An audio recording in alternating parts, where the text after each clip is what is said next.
Esto es Descifrando China. Una conversación para intentar comprender la China de hoy. Economía, política, ciencia o historia. Queremos conocer qué está ocurriendo en uno de los países que definen el orden global de este siglo.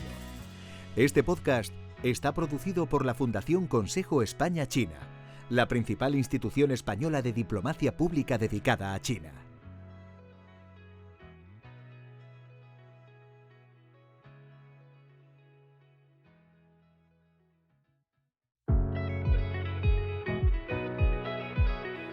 Hola, ¿qué tal? Bienvenidos, bienvenidas a una nueva edición de Descifrando China, el podcast de la Fundación Consejo España-China.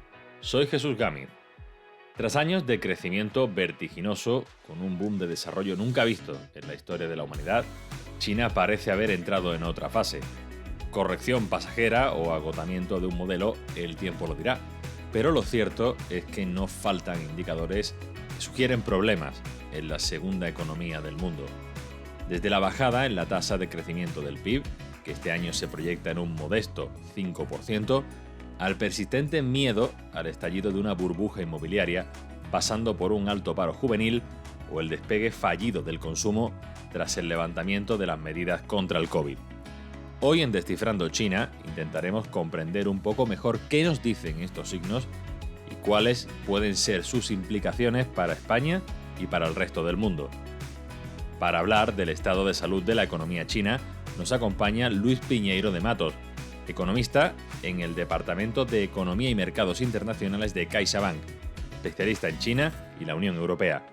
CaixaBank es entidad patrona de la Fundación Consejo España-China. Luis, buenos días y gracias por acompañarnos en Descifrando China. Buenos días, Jesús. Antes que nada, quería agradecer tu invitación para participar en el podcast. Soy un oyente más de este podcast y decir que voy aprendiendo en cada episodio sobre China y me encanta oírlos. Pues muchas gracias a ti, muy contento de que nos escuches. Cuando empezó 2023 y China retiró sus políticas de contención contra el COVID, había ciertas expectativas de que su economía rebotaría hacia arriba. El resto del mundo ya veía el COVID por el retrovisor y uno de sus principales motores económicos volvería al fin a ponerse en marcha. Sin embargo, a mediados de año, los datos indicaban que este motor más o menos estaba gripado. Antes de entrar en cuestiones específicas, ¿qué está pasando en líneas generales con la economía china? Pues muy buena pregunta. ¿Qué está pasando con la economía china? Pues en corto, como decías, el motor está gripado. Yo diría que está cambiando de marcha. Em, es que tras años de crecimiento a dos dígitos, este sería ya un proceso natural, ¿no? Recordemos, por ejemplo, que la historia económica reciente de las últimas 2 décadas, vaya, de China es bastante espectacular. Por ejemplo, por poner aquí un par de datos que nos ayuden a enmarcar un poco esta pregunta, en 1990, por ejemplo, China representaba menos del 5% del PIB mundial. Hoy representa casi un 20%. Su PIB per cápita era entonces, en los años 90, de menos de $1.000, un nivel significativamente inferior al de otras grandes economías emergentes. Quizás a lo mejor comparable en este momento solo con India, de los grandes, digo.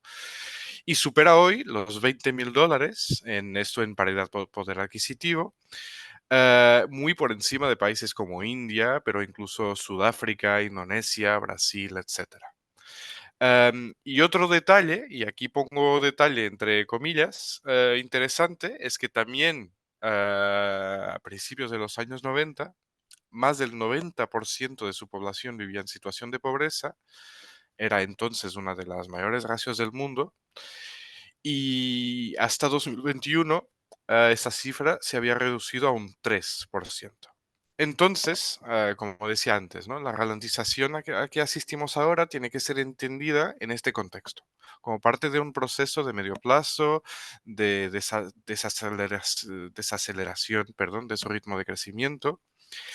Y justo antes de la pandemia, por ejemplo, en 2019, tras años de crecimiento a dos dígitos o al 9, a casi al 10, China creció al 6%.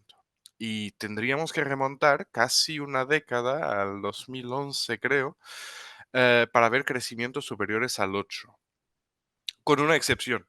En la pandemia, en 2021, China creció casi un 9%. Y es que incluso en 2020 y en 2022 logró todavía crecer. Eso a veces nos olvidamos. Eso sí, ha sido unas tasas de crecimiento a las que, bueno, no estamos acostumbrados, un 2 o un 3% para China.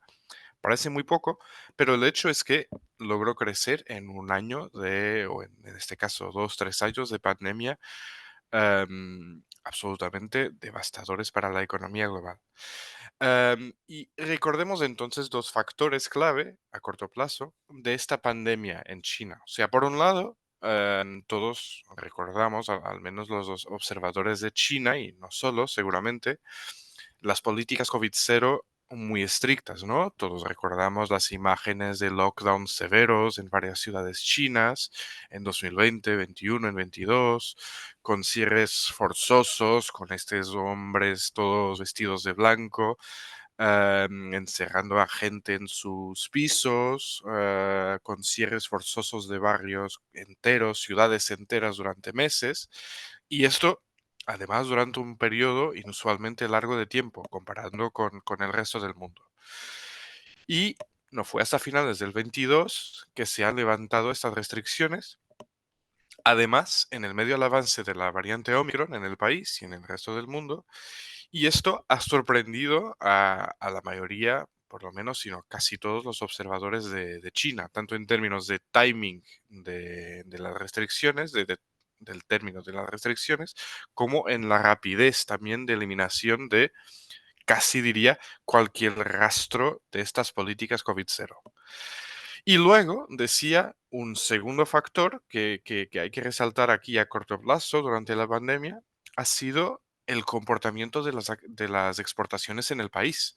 En 2022 estaban a un nivel un 40% superior al 2019. O sea, al mismo tiempo que todo esto pasaba en el país, hubo, de hecho, un boom exportador.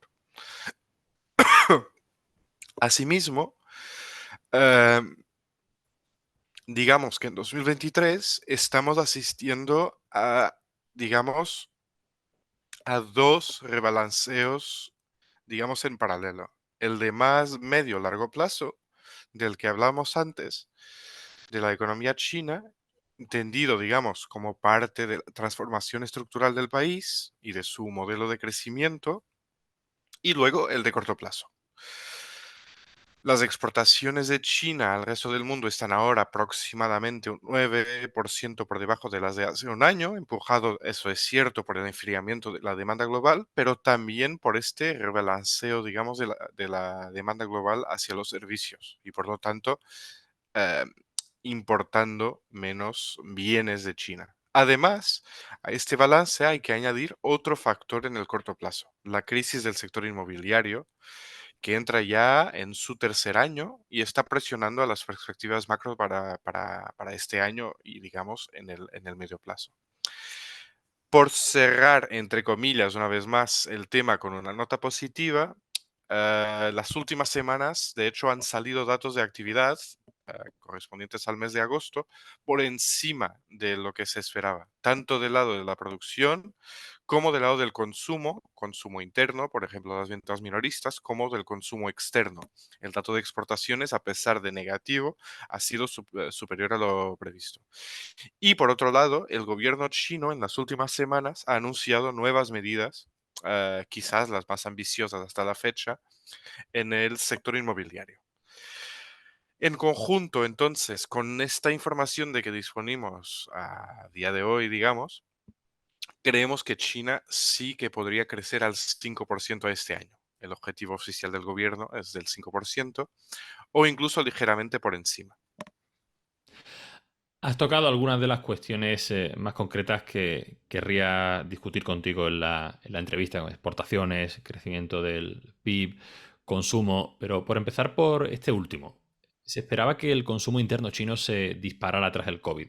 Y la idea a grandes rasgos sería que los consumidores chinos, tras años constreñidos por las políticas de cero COVID y con ahorros acumulados, se entregarían a una espiral de gasto una vez que se eliminaran estas restricciones. Nos encontramos con que esto de momento, al menos de momento, todavía no ha ocurrido, con una inflación bajo mínimos y que incluso en julio tocó terreno negativo. ¿Crees que había expectativas infundadas? ¿Crees que habría fallado algo? Bueno, esta es una cuestión muy importante en el contexto chino. Y una vez más, yo creo que hay que enmarcarla en el contexto chino. Hablábamos antes de los éxitos recientes, ¿no? China creciendo a 2 dígitos, mejorando el nivel de vida de cientos de millones de personas. Esto es impresionante, ¿no? Además, al mismo tiempo, China se ha transformado en los últimos años, en las últimas décadas, digamos, en el mayor exportador de bienes del mundo. Pero el modelo este de desarrollo chino, anclado, entre otras cosas, en la pujanza de su sector exterior y en la rápida acumulación de capital, ha también acumulado algunos desequilibrios importantes. Y estos se han empezado ya a manifestar, no solo en la pandemia, en 2023, como antes. Y entonces, este elevado nivel de inversión y, por cierto, de ahorro, ha llevado a, por un lado, una rápida acumulación de deuda, a rendimientos decrecientes en sus inversiones, pero esto sería natural, y también a al espejo, digamos, del elevado nivel de ahorro de las familias chinas es el bajo nivel de consumo. Históricamente, China tiene uno de los niveles de consumo más bajos entre las economías emergentes. Y esto quizás, entre otros, es uno de los trazos importantes de la economía china en los últimos años, además que esto no se ha revertido, además se ha intensificado. Y esto se está volviendo una preocupación más de las autoridades chinas. Y digo, una vez más, no solo en el 23, sino que incluso ya antes de la pandemia. Y será incluso, diría, difícil cambiar de modelo. Esto está relacionado con varios factores de fondo, diría. Entre otros, por ejemplo, el alcance limitado del estado de bienestar chino. Por ejemplo, el peso del Estado en la economía, si lo queremos medir por ingresos tributarios en porcentaje del PIB, es aproximadamente incluso inferior al 20%, comparado con, por ejemplo, más del 30% en el conjunto de países de la OCDE o incluso más en muchos países en Europa. Y esto, además de una estadística, es que deja una elevada fracción de la población china sin una red de protección social que incluye, por ejemplo, a cuidados de salud, a prestaciones sociales, a subsidios por desempleo, pensiones, etcétera. Y esto es también clave para explicar esta alta tasa de ahorro en el país. Em, por ejemplo, en economías emergentes, el consumo suele representar, por ejemplo, más o menos un 65% del PIB. En economías avanzadas, quizás un poquito más, un 70, 75, o en otras economías más. O sea, los mismos factores casi, ahorro, inversión elevados, bajo consumo, pujanza de exportaciones, que han explicado el rápido crecimiento de la economía china hasta la fecha, hasta 2019, pongamos, perdón, lastrando el dinamismo también de la economía china. Em, y entonces, em, esta historia del bajo consumo, a esa historia del bajo consumo, perdón, le podemos añadir una característica china más. Y esta es el sistema que existe, el sistema de registro de ciudadanos, que establece una clara división de derechos sociales entre la población rural, muchas veces la población rural migrante, digamos, y las poblaciones ya residentes en centros urbanos. Y este sistema, llamado Huku, determina entre otras cosas, el acceso a una amplia gama de servicios sociales en zonas urbanas, como la atención médica, la educación pública, el sistema de pensiones o incluso el acceso a recibir préstamos bancarios, por ejemplo, para hipotecas. Y entonces, para concluir, mientras en otros países, principalmente en economías avanzadas, pero también en emergentes, tras un periodo de restricciones sanitarias por la pandemia, que además en China ha durado más tiempo y que ha llevado en todos los países del mundo, casi, a un ahorro que llamamos forzoso por parte de los hogares, podíamos esperar que esa bolsa de ahorro acumulado, digamos, de manera involuntaria, se transformara en una espiral de gasto, como decías. Una vez que se eliminaran las principales restricciones al consumo, los hogares, las familias volverían a consumir, en particular servicios.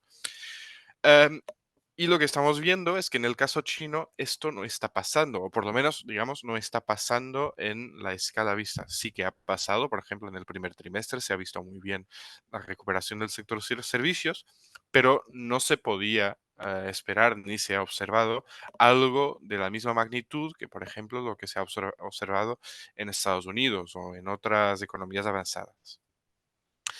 Y así en muchos otros países, este empuje de la llamada demanda embalsada tampoco se ha producido de manera tan inmediata. En China, a los factores ya mencionados, creo que hay que añadir el estado actual de salud de la economía.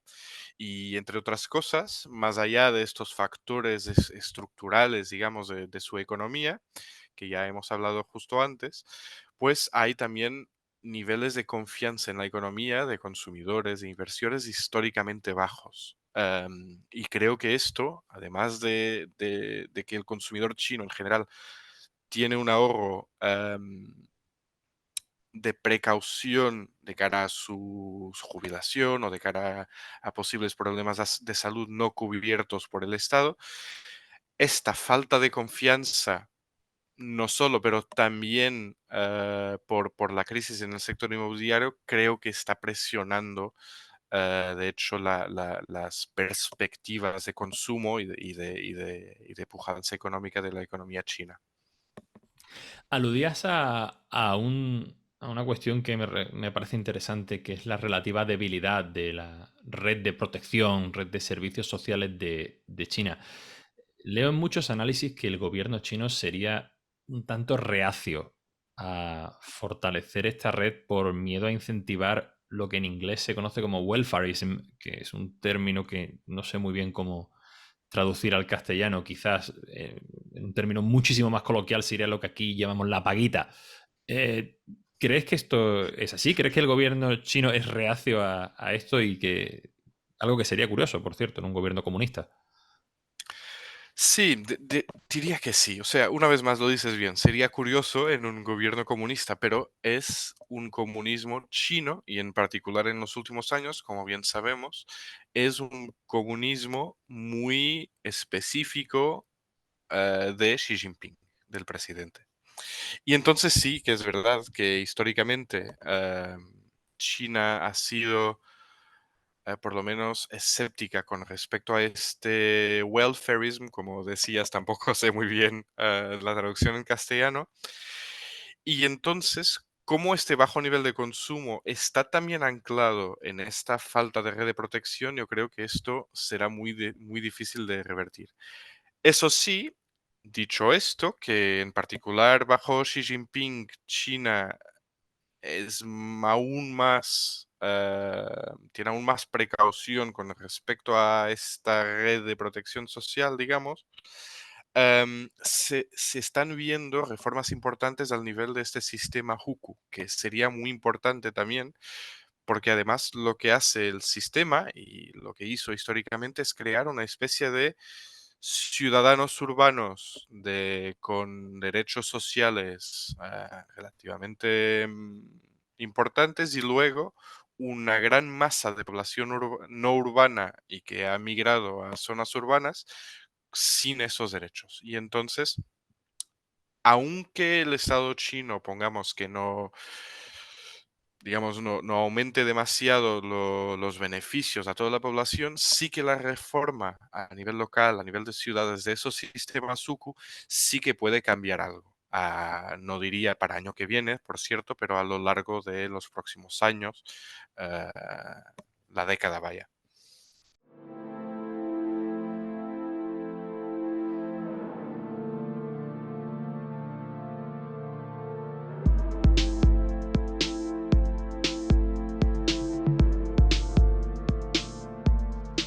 Aludías en tu primera respuesta también a las turbulencias en el sector de las exportaciones, que ha sido bueno, en gran medida el músculo de la economía china durante las últimas décadas. El dato del mes de agosto es que las exportaciones cayeron casi un 9% con respecto al mismo mes del año anterior, que es un dato negativo, pero también hay que decir que mejor que el del mes de julio, cuando la caída interanual había sido del 14,5%. Lo vinculabas o aludías a una caída en la demanda global de bienes, pero en un momento en el que se habla más que nunca de conceptos como reshoring o de-risking, que tienen que ver con la economía, pero también con consideraciones geopolíticas. ¿Crees que China seguirá manteniendo su posición como gran proveedor global de bienes a medio plazo? Bueno, yo creo que no arriesgaría demasiado si contestara que sin duda China seguirá manteniendo su posición como, digamos, gran proveedor global de bienes. Pero mantengamos este principio de la prudencia, digamos, y maticemos un poco este punto. Entre otras cosas, a la luz de los recientes datos de exportaciones y también de las tendencias estas recientes, con una vez más tantos nombres en inglés, pero que llamemos de fragmentación económica global, o por lo menos esto es algo más a medio plazo, todavía hay que ver si esto está pasando y si seguirá pasando, pero bueno. Em, China ha ganado una importancia indiscutible en las cadenas de valor globales. En 2021, por ejemplo, ha superado por primera vez los 3 billones, y aquí son billones españoles, los trillion ingleses, de dólares en exportaciones de bienes. Cierto es que también lo mismo ocurre en sentido contrario, ¿no? El mercado chino ha también ganado importancia para la mayoría de sus socios comerciales, sea la Unión Europea o algunos de sus países vecinos en Asia. Y hablando de Asia, por ejemplo, un cuarto aproximadamente de las exportaciones de Corea del Sur tienen China como destino, un quinto de las de Japón. Y además destaca una de las grandes tendencias de las últimas 2 décadas, vaya, de este siglo, es la creciente centralidad de China en las cadenas de valor asiáticas, que ha en muchos casos desplazado a Japón como principal proveedor de bienes en la región.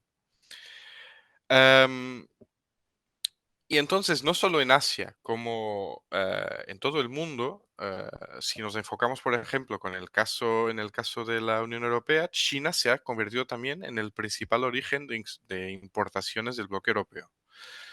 Por ejemplo, en 2020, el primer año de la pandemia, estas representaban aproximadamente un 20% de las importaciones brutas totales de la Unión Europea. Un 12, por ejemplo, en Estados Unidos. Eh, pero hace 20 años, por ejemplo, apenas un 6% de las importaciones de bienes europeas llegaban de China. O sea, lo que estamos viendo ahora, en los últimos años, es que, de hecho, las grandes economías avanzadas, la Unión Europea, Estados Unidos, sí dependen de China y China sí depende de ellas. Em, pero si realmente nos fijamos en lo que son datos de valor añadido, digamos, o sea, ¿cuál es la porcentaje de valor añadido europeo que tiene origen en China? Esto sí se puede medir, hay datos muy detallados, por ejemplo, de la OCDE para ello. Y la verdad es que en términos agregados, los bienes y servicios chinos representan aproximadamente un 2% de la demanda final europea. Y esto es un nivel más o menos semejante a lo que ocurre en Estados Unidos, em, pero inferior, por ejemplo, a países como Japón o India, cuyas cadenas de valor se encuentran todavía más integradas con China. Em, pero realmente, aunque este 2% no parezca mucho, lo que pasa es que la integración em, europea, en concreto con China, es muy elevada. Este 2% al final es un 2% del total de valor añadido en Europa con origen en China. em, y de hecho, lo que vemos es que si miramos a las manufacturas, o sea, si excluimos a otros productos como agricultura, como servicios, como minería, incluso en las manufacturas esta cifra llega al 6%. Y en algunos sectores, como el sector del textil, ya muy conocido, pero también el sector de la electrónica, por ejemplo, esta dependencia, digamos, o sea, el porcentaje de valor añadido con origen en China en la demanda final europea, en electrónica y en textil llega casi al 20%. Esto es, diría por en términos más coloquiales, una barbaridad. Y la Unión Europea no está sola en esto. En Estados Unidos, por ejemplo, en el textil, esta cifra llega al 30% con origen en China. O sea, si la pregunta fuera eh, si podemos ver que China pierda este papel de manera natural, no, es imposible. Pero incluso si la pregunta es si las nuevas grandes tendencias de reshoring, de de-risking, pueden llevar algún tipo de desacoplamiento, no me gusta mucho la palabra, pero es la palabra que se utiliza, del occidente, digamos, de China, y yo lo vería muy difícil.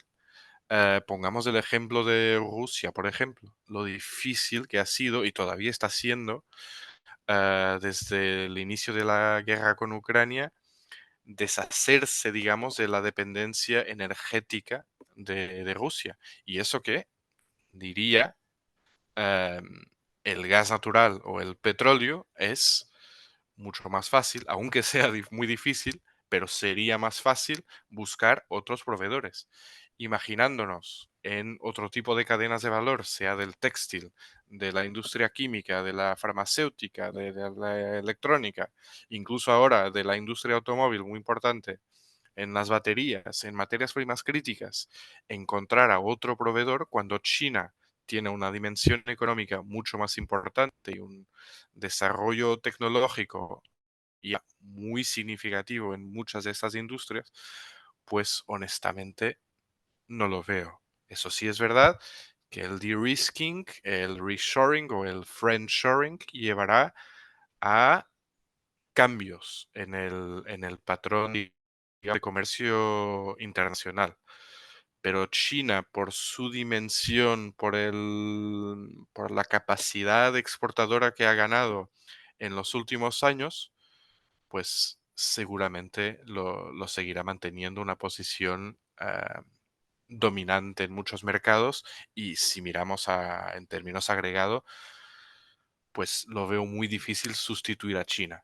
Eso sí, hay países en el entorno, en particular en Asia, que se están beneficiando en los últimos años de cierto de-risking, digamos, como es el caso muy claro de Vietnam, otros países del sureste asiático, de los ASEAN, seguramente Tailandia o Malasia, Indonesia, otros países también de Asia como Bangladesh o India seguro se beneficiarán. Y India, de hecho, se está intentando posicionar para salir como en una especie de emergente neutro en los BRICS, pero muy simpático, digamos, para economías avanzadas, en particular para el bloque de Estados Unidos. Pero dicho esto, una vez más, y aún teniendo en cuenta la dimensión de India, por ejemplo, que no es la dimensión de Vietnam ni de Malasia, em, pues China, diría casi seguramente, mantendrá este papel. Otra cosa muy distinta sería si entráramos en un mundo diferente, si hay tensiones geopolíticas, realmente se transforman en otra cosa. pero ahí realmente no quería em, arriesgar con escenarios. Ya. El pasado mes de agosto, el gobierno chino decidió dejar de publicar, al menos de momento, los datos de desempleo juvenil para reconsiderar los parámetros de cálculo, o esa fue la razón que esgrimió. En junio, la tasa de desempleo urbana de personas de entre 16 y 24 años había tocado un pico histórico del 20%. ¿Qué panoramas están encontrando los jóvenes chinos que quieren incorporarse al mercado laboral en estos momentos? Pues muy buena pregunta, antes que nada, porque realmente estos datos son en sí mismos preocupantes. Claro, una tasa de paro tan alta entre jóvenes siempre es preocupante, sea en China, en España o en cualquier país. Pero también preocupante es el hecho de que se hayan dejado de publicar estos datos tan útiles y, entre otros, por ejemplo, los niveles de confianza de consumidores también creo que se han dejarán muy pronto de publicar.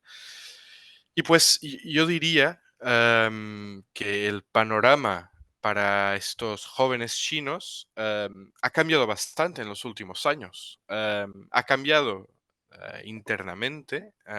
China, en particular bajo el liderazgo de Xi Jinping, se ha vuelto bastante más centrada, digamos, en sí misma, en su seguridad, por lo menos no diría centrada en sí misma. China siempre ha sido centrada en sí misma y en particular es una de las razones que nos apasiona un poco estudiar a China. Es tan especial en todos los sentidos, pero ciertamente se ha vuelto más preocupada con su seguridad. Y esto se ha visto en los últimos años, diría, la última década, el aumento de la seguridad interna, de la vigilancia de los ciudadanos, de las medidas todas, incluso la COVID-0 se puede en parte también entender como esta, no diría exceso, pero como esta gran preocupación con su seguridad interna, sea la seguridad de sus ciudadanos, del Partido Comunista Chino en sí mismo, de la seguridad de la salud en el país, la seguridad económica, y por lo tanto es un entorno particularmente retador para un joven chino que esté yendo a universidad o saliendo de la universidad. Además, juntando a toda esta preocupación con la seguridad interna, digamos, hay el otro factor que en los últimos años ha sido bastante impulsado, que es esta preocupación con lo que se ha llamado oficialmente la prosperidad compartida. Y esto ha llevado, o sea, es una preocupación perfectamente viable, legítima. Es verdad que China ha reducido muchísimo su tasa de pobreza, de manera histórica, diría, am, pero los niveles de desigualdad han también aumentado bastante en los últimos años y en particular hay muchos matices de esta desigualdad, no solo la desigualdad económica, pero también esto del sistema Huku que hablamos antes también contribuye a esto, el acceso a la habitación también contribuye. Y entonces, decía, esta agenda, digamos, de prosperidad compartida ha llevado también a una mayor regulación, a una mayor atención a muchos de los sectores más dinámicos de la economía, entre otros a grandes tecnológicas, etcétera. Añadiendo a esto las tensiones geopolíticas y sus efectos en China, que ya están teniendo efectos, ¿no? Los límites a exportaciones de chips, el caso Huawei desde hace unos años, recientemente las preocupaciones de Apple, por ejemplo, que está muy integrada con la cadena de valor china y que ha contribuido a generar miles, si no decenas o centenas de miles de puestos de trabajo en muchas ciudades en China, pues es un entorno muy retador para este, digamos, el joven chino. Em, Eso sí, claro, estamos hablando todavía de China, del excepcionalismo chino. Una cosa muy particular de China que deja quizás bastante margen de optimismo es, de hecho, el elevado nivel de capital humano, de calificaciones, precisamente de los jóvenes chinos. Están entrando, o sea, está entrando una generación de jóvenes chinos que han estudiado en las mejores universidades de China, que de hecho compiten con las mejores universidades del mundo, y muchos que han salido de China y han vuelto en los últimos años, antes de la pandemia, incluso ahora. Y por lo tanto, quizás diría una esperanza, un motivo de optimismo para esta economía china será precisamente la capacidad de estos jóvenes chinos en, una vez más, traer una, digamos, una pequeña revolución más en el sentido económico, en el sentido de capacidades a la economía china. Porque de hecho, quizás el gran reto que ya hemos hablado de muchos factores, ¿no? Pero el gran reto de la economía china, a medio plazo, digamos, es un poco salir de esta, lo que se llama en el jargón económico, la trampa de la renta media. Y la única manera de hacer esto y seguir creciendo, no diría a tasas del 7 o del 8, pero a lo mejor del 3, del 4 o incluso del 5 como este año, es transformar su modelo en un modelo de acumulación de capital y de pujanza de su sector exterior, muy basado en el empuje de la demanda global en la economía china, transformar esto en un modelo de más innovación y más desarrollo tecnológico. Eso sí, esto no es nuevo para la economía china. Miremos al caso de las baterías, al caso de los coches, son casos recientes de éxito en China. Pues yo creo entonces que esta generación de jóvenes podrá contribuir a nuevas historias de éxito y esperemos que sea el caso, vaya.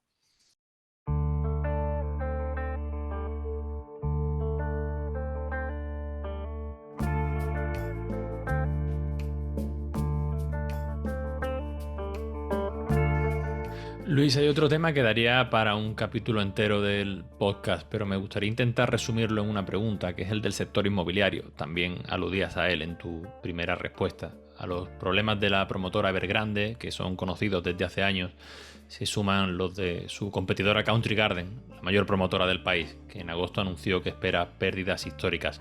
Son problemas que están íntimamente ligados a las finanzas de los gobiernos locales, que durante años han dependido de operaciones inmobiliarias para cuadrar sus cuentas. ¿Crees que llegará el tan temido estallido de una burbuja china o que todavía estamos en un escenario en el que podemos esperar un aterrizaje suave?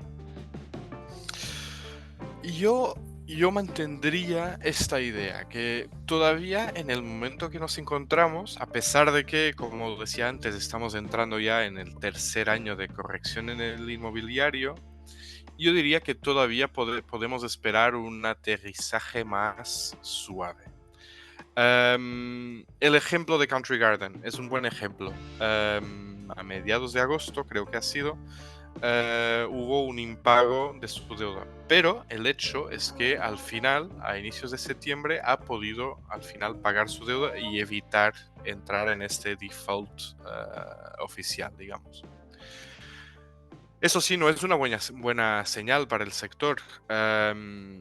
Estamos viendo en los últimos meses, quizás han sorprendido principalmente no tanto el sector exterior, que ya esperábamos esta caída de las exportaciones, en particular tras unos años de la pandemia tan buenos para China, en el caso del sector exterior. Del lado del sector inmobiliario, a lo mejor no se esperaba tanta dificultad en salir de esta crisis. Además, el gobierno chino ya había relajado algunas regulaciones y había anunciado nuevas medidas a finales de 2022 tras el Congreso del Partido Comunista Chino. Y todavía nos encontramos en septiembre del 2023 sin poder decir que no habrá un aterrizaje forzoso. Estamos viendo caídas de compraventas muy elevadas con respecto al promedio histórico, están casi a la mitad. Eso sí, se ve muy bien también en la construcción de obra nueva, está al 50 o incluso por debajo por ciento de su promedio prepandemia. Y, bueno, no diría tanto del promedio, pero del pico llegado en 2020, 2021. Y estos son datos, claro, preocupantes, porque además el inmobiliario en China representa una fracción muy elevada de la economía. Llegan algunas estimaciones a aproximadamente un cuarto de la economía. Si añadimos a la construcción todos los bienes y servicios que vienen con la compra, por ejemplo, de un piso. Em, por otro lado, lo que todavía no hemos visto son grandes correcciones de precios. Y esto, claro, varía entre distintas ciudades. Las ciudades que llaman de Tier uno, las cuatro principales ciudades han visto crecimientos de precios, aunque esto cambie entre estas cuatro ciudades, pero las demás ciudades principales en China han visto, bueno, digamos, una corrección muy limitada en precios. Eso sí, no han subido, por cierto, en la tendencia pre-2021, pero la corrección tampoco ha sido muy brutal. Em, o sea, diría que la clave aquí en el sector inmobiliario, y creo que las últimas medidas del gobierno chino han sido las correctas y de hecho se esperaban ya hace algunos meses por los principales analistas de China, podrían ayudar a, digamos, en el ciclo, ayudar a recuperar un poco el sector inmobiliario. O sea, entre otras cosas, el gobierno chino ha relajado el pago, digamos, necesario, el adelanto necesario para comprar un piso en China. Y ha considerado, ha cambiado, digamos, las, las reglas para ser considerado como un primero comprador. Ha también incentivado, digamos, por ponerlo así, a los bancos a bajar los tipos de las hipotecas, incluso de hipotecas vigentes. O sea, con estas pequeñas, esos pequeños cambios en regulaciones, que al final no son así tan pequeños, sí que podría ayudar a traer al mercado mucha gente que no estaba y ayudar a gente ya con hipotecas a que pues pueda, por ejemplo, comprar un segundo piso o pueda invertir en algún tipo de remodelación que luego ayude en el sector de la construcción en conjunto. O sea, ¿qué diría aquí? El sector inmobiliario chino sí que se enfrenta a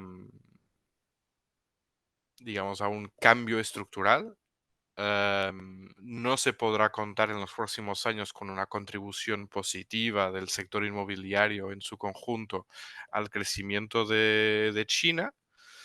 Hay factores de fondo que llevarán a esta corrección, pero que puede ser una corrección más suave. Hay el tema demográfico, el tema de la tasa de urbanización que ya está a un ritmo algo más lento que hace 10, 20 años.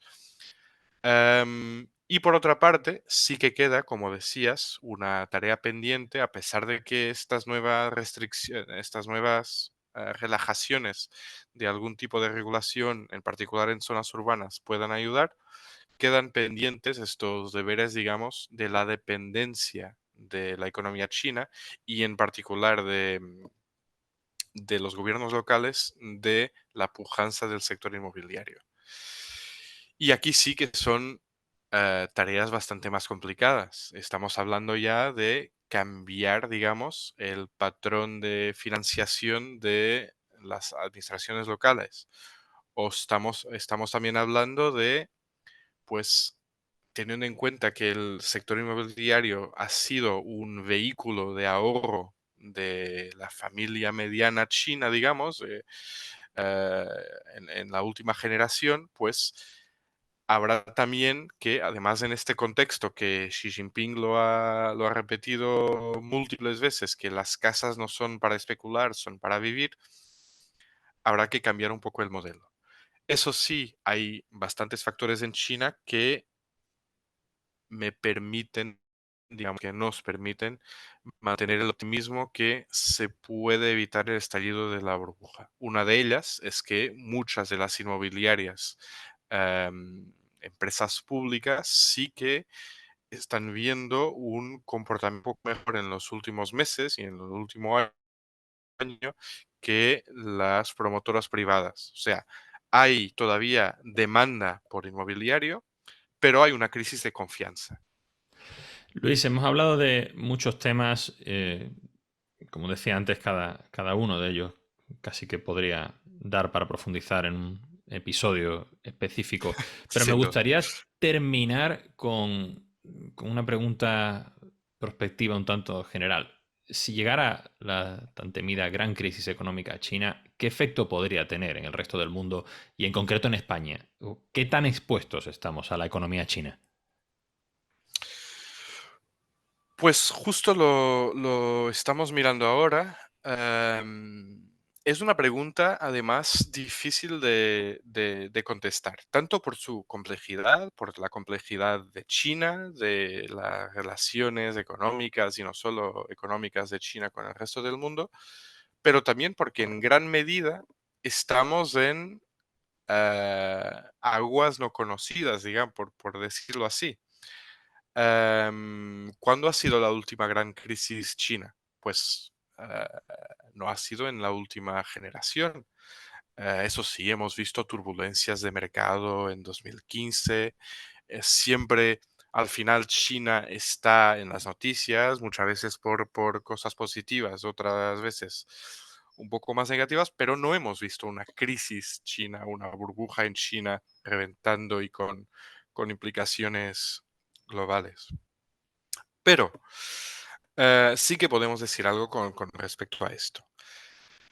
Hay múltiples canales de impacto, ¿no? O sea, el contagio, digamos, de una crisis en China al resto de la economía global depende en gran medida del origen del shock. O sea, una cosa, por ejemplo, es una crisis o el estallido de una burbuja en el sector inmobiliario con implicaciones en su sector bancario y su sector bancario en la sombra en concreto, y que luego genere una crisis de confianza en los mercados, volatilidad, que se contagie a los mercados globales y por esta vía financiera, digamos, contagie a Europa, a Estados Unidos, a otros grandes emergentes, de, por ejemplo, lo que estamos asistiendo hasta la fecha, que es, bueno, ahí el aterrizaje más o menos suave, digamos, del inmobiliario y una caída de la demanda en China, empujada por muchos factores. Si es una caída de esta demanda china, por ejemplo, se puede reflejar como una caída de las importaciones de China, del resto del mundo, pues este tipo de shock de demanda, digamos que el principal canal de impacto es a través de canales de comercio internacional. Y aquí no es que sea fácil también contestar esta pregunta. Por ejemplo, podríamos decir, bueno, ¿cuál es entonces la exposición directa de la Unión Europea a China? O sea, ¿cuánto exportamos a China? Yo diría, pues es importante, son casi unos 10% de las importaciones de la eurozona, por ejemplo, pero bueno, tampoco es tanto. O sea, imaginemos que caen las importaciones de China un 10% en términos globales, pues a la Unión Europea o la eurozona no le tocaría tanto, pues caería un 10% las exportaciones, representan un 10% de nuestras exportaciones al resto del mundo. Bueno, tampoco es tanto. Pero la realidad es que, estando hablando de China, China es ya es el mayor exportador global de bienes, pero es una de las mayores economías del mundo, la segunda por si miramos estadísticas globales. Y entonces, la caída de la demanda en la segunda mayor economía global no solo la podríamos, digamos, contabilizar por este impacto directo que tendría en la economía europea, por ejemplo, sino que también se tendría que incluir lo que podremos llamar del impacto indirecto, que sería a través, por el hecho de que las importaciones de China caen en términos globales, estas economías, que no China y la Unión Europea, todas las otras también ralentizarían, también bajaría su tasa de crecimiento, también bajarían sus importaciones del resto del mundo a la vez, y esto tiene este impacto indirecto en el resto de la economía, ¿no? Al final estamos hablando de una economía global con cadenas de valor globales, con las exportaciones en muchos casos de muchos países representando el 30 o el 40% del PIB, pues entonces esto tiene impacto en el crecimiento de un país. Hay muchas estimaciones para esta ralentización de China. Muchas instituciones como el Banco Central Europeo, por ejemplo, lo han estimado en su momento. Y se piensa que una ralentización, digamos, gradual de China a lo largo, pongamos, de 2 o 3 años, podría tener un impacto de 0,3 puntos porcentuales de PIB pongamos, al 1 punto, dependiendo de la intensidad de estos canales de contagio. Y pongamos aquí en canales de contagio no solo el comercio internacional, sino que también mercados financieros, como por ejemplo por vía de la depreciación del yuan, por ejemplo, que tendría impacto en la Unión Europea. Pero bueno, el rango de estimación, digamos, de una ralentización gradual de China estaría entre más o menos el 0,3 puntos al 1 punto en la economía europea. Hablando de España en concreto, sí que España, comparando por ejemplo con Alemania principalmente o también con Francia, está relativamente menos expuesta en términos directos a China. Am, por ejemplo, del total de nuestras exportaciones, menos de un 5% van a China. Pero por la vía de estos contagios indirectos, y en particular por ejemplo, el impacto que tendría en el resto de la eurozona, sí que podremos pensar que el impacto en España sería aproximadamente de este rango de magnitud. O sea, menos del 1 punto porcentual de crecimiento, que ya sería mucho, pero muy probablemente aún menos, en el 0,2, 0,3. Hablando de una ralentización gradual, que es lo que estamos viendo ahora. Si se hablara de una crisis financiera en China, una burbuja inmobiliaria que explotara con efectos en el sector bancario, ahí ya se podrían hablar de efectos más importantes, porque una vez más se activarían, digamos, otro tipo de canales de contagio. Luis Piñero de Matos es economista en el Departamento de Economía y Mercados Internacionales de CaixaBank. Luis, muchísimas gracias por acompañarnos hoy en Descifrando China. Muchísimas gracias, Jesús. Un placer. Puedes seguir la actividad de la Fundación Consejo España-China en www.spain-china-foundation.org, suscribiéndote a nuestra newsletter o a través de nuestros perfiles en Twitter, LinkedIn, Facebook e Instagram y nuestro canal en YouTube.